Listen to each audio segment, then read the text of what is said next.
So the big question that you have to ask yourself is, should I start taking Social Security at age 62?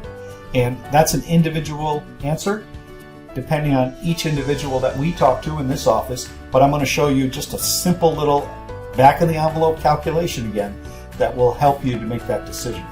So as you know, or may not know, you hit full retirement age based on the year that you were born. And when you hit full retirement age, that's when you will get the primary insurance amount, the full amount of your Social Security.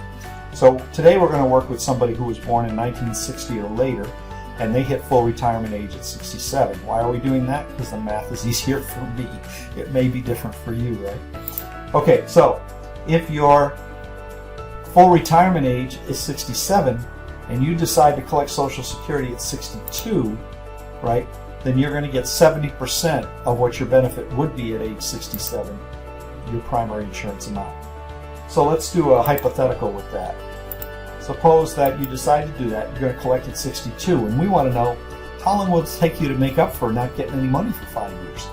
Well, I picked a number again randomly, a pretty reasonable benefit for someone. Say their primary insurance amount at age 67 would be $2,600 a month.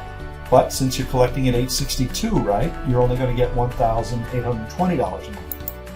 Annually, that works out to be an annual Social Security benefit of $21,840.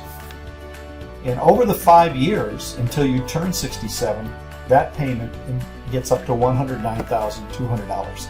Now, I'm leaving out important things like taxation and cost of living increases just because we're just trying to keep this as a simple back of the envelope calculation. So that means for these 5 years, from 62 to 67, I'm going to have $109,200 in the bank. Well, what happens if I wait? How long does it take me to break even? So at $2,600 a month when I'm 67, yes, I'll be collecting $780 more per month than I would have been. And that's $9,360 a year. So it's a simple division equation then.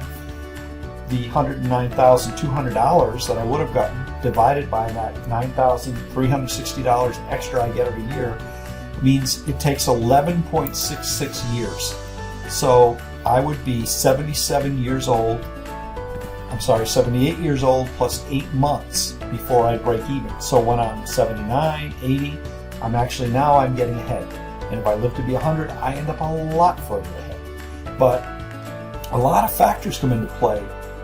Like, will you make it to 100? So your health, your current employment, which matters the most, I'll talk about that in a second, family longevity, your spouse's age, and about 1,000 other factors come into play when you make this decision of whether to retire at age 62 or 67. But I get a little frustrated with these articles on the internet from financial magazines where the reporter says you're an idiot if you collect at age 62. Hey, you might need the money at age 62, and that's why it's there. Social Security is a safety net, and we use it to supplement retirement. It's not recommended as your only retirement piece. And also, if you're taking money at say age 62, that mean that there's less money you have to take out of your retirement account. So there's a lot of factors.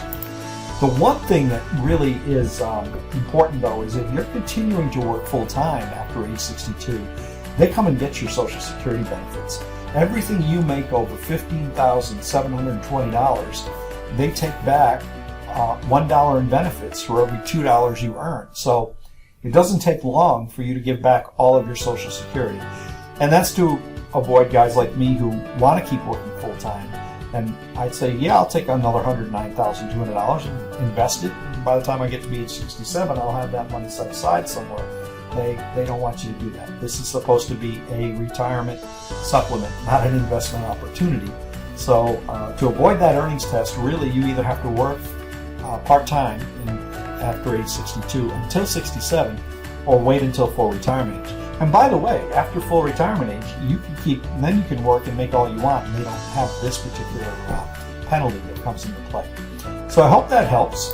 Oops. And we'll be here for a couple more classes where we'll talk a little more about some of the basics of Social Security. Thanks.